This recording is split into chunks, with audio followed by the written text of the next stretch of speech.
বঙাইগাঁৱৰ জপয়াতাত নিশা অৰুণোদয়ত বঞ্চিত ৰাইজৰ প্ৰতিবাদ বন্ধ কৰক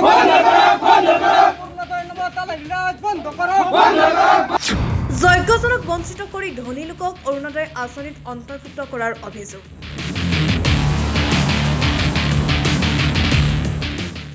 বঙাইগাঁও জিলাৰ সৃজনগ্ৰাম উন্নয়ন খণ্ডৰ অন্তৰ্গত জপেয়া গাঁও পঞ্চায়তৰ ভূঞাপাৰাত নিশা অৰুণোদয় আঁচনিত বঞ্চিত ৰাইজে প্ৰতিবাদ সাব্যস্ত কৰে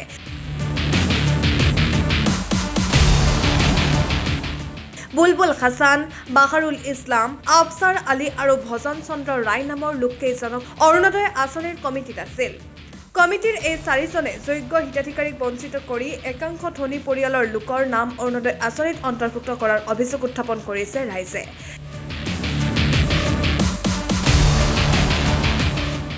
একাংশ দুখীয়া পৰিয়ালৰ পৰা ৫,০০০ টকাকৈ এই চাৰিজনে সেই দুখীয়া লোকসকলক বঞ্চিত কৰাৰো অভিযোগ উত্থাপন কৰিছে।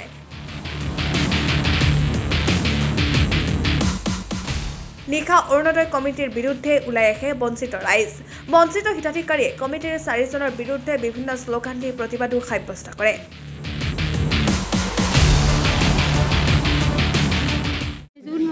কাগজপত্র জমা দিয়েছিলাম কয় টাকা নাকবো কয় 1,000 আমি আবার কিছু 1,000 টাকা নাকবো কয় 5,000 টাকা নাকবো আমি আবার কাগজপত্র ফটোস্ট করে আনছি আনলে কয় কি আঙ্গ বাড়তে যাইন আনের স্বামীকে নিয়ে তারপরে বাড়তে গেছি যাইলে কয় 5,000 টাকা দেন তারপরে 5,000 টাকা নিচ্ছে নিয়ে হালি কাগজপত্র হাতে নিয়ে রাখছে রেখে হালি কথা তারপরে হেন নাম আর নাম করে দেন আঙ্গ কেরা নিছে টাকাটা বাহারুল আর আফসার বুয়া কত টাকা নিছে কয়জনের নাম দেওয়ার জন্য 5,000 নিছে দুইজনের নাম আমার হরির নাম আর আমার নাম তার নাম আইছে আপনাকে আইসে নাই এখন কি করবেন সরকারে কি করবেন আমি সরকারি কোনো আঙ্গুর নাম আইসে নাই এখন ওই যে আফসার বুয়া টেহা নিছে আর ওই যে বাহারুল টেহা নিছে আঙ্গুর নাম এলো নাকে বিচার নাকি নাকি হ্যাঁ বিচার নাকি আঙ্গুর আমরা হলাম দুঃখী মানুষ কোন এই গ্রামটার নাম কি বুয়াপাড়া জুপিয়া বুয়াপাড়া ঠিক আছে তো হইছে আমি যিখন প্রথমে লিস্টখন দিছিলে সেই লিস্টখন আমি বনাই সেক্রেটারির ওচৰত দিছিলোঁ ভেৰিফাই কৰি দিলোঁ কিন্তু সেই লিষ্টখন ওলোটাই আমাৰ গাঁৱৰ দুখীয়া মানুহবিলাকৰ নাম কাটি এককালীন কৰি দিছে কোনে কাটি দিলে সেইবিলাক আৰু বাকী এজেণ্ট আছে 4জন এজেণ্ট দিছিলে 4জনৰ পৰা বাকী 3জনে কৰিছে কি নাম আছিল হেগো বাকী 3জন বাহাৰুল ইছলাম আফছাৰ আলী ভূঞা আৰু ভজন চন্দ্ৰ ৰায় কিবা পয়সা লৈছিলে নেকি আপোনালোকে পইচাৰ খবৰটো মই ইমান শুনা নাছিলোঁ এটা কি সেক্রেটারি কিবা টাকা দিছে এইটো শুনিছো কিন্তু আসলে যোগ্য এতিয়া তো লিস্ট ওলাইছে আসলে যোগ্য প্রার্থী পরে পাইছে লিস্টখন পোৱা নাই এটা যোগ্য প্ৰাৰ্থী লিস্টখন পোৱা নাই তাৰ মানে আমি যেটো দিছিলে সেইটো যোগ্য আছিল কিন্তু বেলেগ কই যেটো লিস্ট বনাইছে তেওঁলোকে সেইটো আমি দিয়া লিস্ট নহয় সেইবোৰ কি যোগ্য প্ৰাৰ্থী হুমাইছে না অযোগ্য প্ৰাৰ্থী অযোগ্য প্ৰাৰ্থী হুমাইছে যোগ্য হোৱা নাই কিছুমানৰ পকা ঘৰ আছে কিছুমানৰ 2 লাখৰ ওপৰত ইনকাম আছে কিছুমানৰ 4 চকীয়া বাহন আছে কিছুমানৰ এজেন্সি আছে লাইসেন্সৰ কি কয় হেৰি এলআইসিৰ এজেন্সি আছে এইবিলাকে পাই আছে কিন্তু আমাৰ দুখীয়া মানুহবিলাক পোৱাই নাই বিধৱা মানুহ নাই বিকলাংগ মানুহ নাই হেবৰ নামটো কোনে কাটিলে হেবৰ নাম বাকি কেজনে কাটিছে আৰু সেক্ৰেটাৰি আন্ডাৰত গৈছে যেহেতু সেক্ৰেটাৰি যেতিয়া আপোনালোকে ফৰ্মটো সাবমিট কৰিলে তেতিয়া তো আপোনালোকৰ সিগনেচাৰ কৰিছে চাৰিজন আমি চাৰিজনে সিগনেচাৰ কৰি ভেৰিফাই কৰি দিছো কিন্তু সেই ফৰ্মখন তেওঁলোকে গুপ্ত কৰি দিছে এতিয়া কি বিচাৰে চৰকাৰে কি আহ্বান কৰে চৰকাৰৰ পৰা এটাই আহ্বান যে আমাৰ ন্যায় লাগে আৰু দুখীয়া মানুহখিনি পাব লাগে যিখিনি প্ৰাপ্য সেইখিনি দিব লাগে আসলতে খেলিমেলি হৈছে নেকি খেলিমেলি নহলে কেনেকৈ হ'ব খেলিমেলি হৈছে আসলতে মানে ঘটনাটো হল যে আমার অৰুণোদয় হিতাধিকাৰীৰ নাম অন্তৰ্ভুক্ত কৰিব আহিছিল তেতিয়া আমাৰ মানে পঞ্চায়তৰ পৰা 4জন মানুহ নিযুক্ত কৰিছিল বুলবুল হাসান আপোনাৰ বাহাৰুল ইছলাম আফছাৰ ভূঞা আৰু ভজন চন্দ্ৰ ৰায় তেওঁলোকৰ মানে নিৰ্বাচন কৰিছিল আৰু তেওঁলোকে যোগ্য প্ৰাৰ্থীবিলাক নিৰ্বাচন কৰা নাই আৰু যিবিলাক প্ৰাৰ্থীয়ে পাইছিল যোগ্য সেইবিলাকৰ নাম বাদ দি পেলাই অযোগ্য প্ৰাৰ্থীক প্ৰায় কৰিছে মানে হেৰি নাম অন্তৰ্ভুক্ত কৰিছে আৰু এই 4জনৰ ভিতৰত এজনৰ জলজীৱন আঁচনিৰ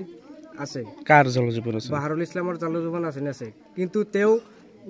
হিতাধিকাৰী এনেকুৱা হিতাধিকাৰী অন্তৰ্ভুক্ত কৰিছে তেওঁৰ সিস্টাৰেকো মানে অন্তৰ্ভুক্ত কৰিছে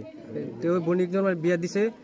বেলেগ জায়গাত তাইৰ নামো ইয়াত অন্তৰ্ভুক্ত কৰিছে 4-5টা মানে জল জীৱন আঁচনি আছে তাৰ পত্নীৰ নামো অন্তৰ্ভুক্ত কৰিছে তাৰ পত্নীৰ নামো অন্তৰ্ভুক্ত কৰিছে আৰু কিছুমানৰ ডক্টৰ লাইসেন্স আছে চাৰিচকীয়া বাহন আছে তেওঁলোকৰ নাম অন্তৰ্ভুক্ত কৰিছে আৰু আমাৰ দুখীয়া ৰাইজবিলাকৰ নাম বাদ পৰিছে বিকলাংগ বিধৱা এইবিলাকৰ নাম বাদ পৰিছে দুজনৰ নাম আছে যদিও বেছিভাগ বাদেই পৰিছে মানে গোটেই খণ্ডখনতে দুজনৰ নাম আছে 2-3জন মানৰ নাম আছে আৰু গোটেইবিলাক বাদ পৰিছে আসলে ধনৰ লেনদেন তেনেকুৱা হৈছে নেকি আমি শুনামতে ধনৰ লেনদেন হৈছে এতিয়া কি ক'ব চৰকাৰক কি আহ্বান জনাব চৰকাৰক এটাই আহ্বান চৰকাৰে যাতে ন্যায় বিচাৰি আমাক উচিত তদন্ত কৰি ন্যায় দিয়ে আৰু প্ৰাপ্ত হিতাধিকাৰী অন্তৰ্ভুক্ত কৰে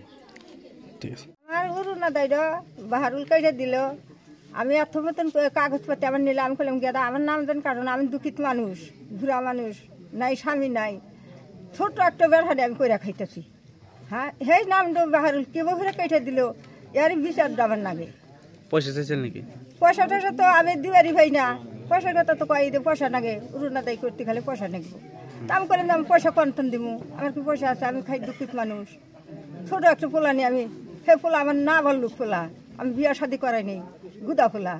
এই নিয়ে আমি কইরা খাইতেছি তাহলে আমার নামটা এমনই হয়ে পাচ্ছিলাম এটা কেটে দিছে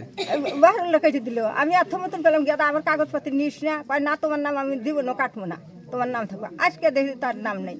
হ্যাঁ আমার নিশে আমার নামই নেই তাহলে এই চালাহিটা কি হামে হইলো এর বিচার নাগে আমি এই দেশে থাকি 20 বছর হলো স্বামী ছাড়া আমার একটা বেড়া পুত্র কিছু নাই এই অরুণোদয়ের জন্য বজনে বাহারুলে টেহা দিছি 5,000 আমার কামরা মানে করে দিবার নিকে চাইলো টেহা হাতে দেই নাই দেখা আমার কামরা করে দিব না আমার ঘুরে দিছে কর্জ হিসেবে নিয়ে তাহলে আমি কি করে খাই না খাই এর জন্য আবেদন করছি যে আমার অরুণোদয় দেওয়ার জন্য আমি সবার কাছে বিচার চাইতেছি স্বামী নাই মানে আমার বিয়ে বসি নাই মেয়ে একটা নিয়ে দিন কেটে নিলাম আমার কোনো অরুণোদয়ের কোনো নাম টাম নাই কত টাকা চাইছে আসলে 10,000 এখানে 5,000 কথা কইছিলাম পরে সুদের কথা আবিজবি কয়ে ঘুরে দিয়ে আমার কামটা করে দেয় নাই চাইছি পরে আমার ঘুরে দিয়ে কেরানি চলতে এটা ভজন আর বাহারুল আমি আবেদন চাইতেছি যে আমার কামটা জানি হয় আর এদের জন্য জানি বিচারটা সূক্ষ্ম মতো করে দেন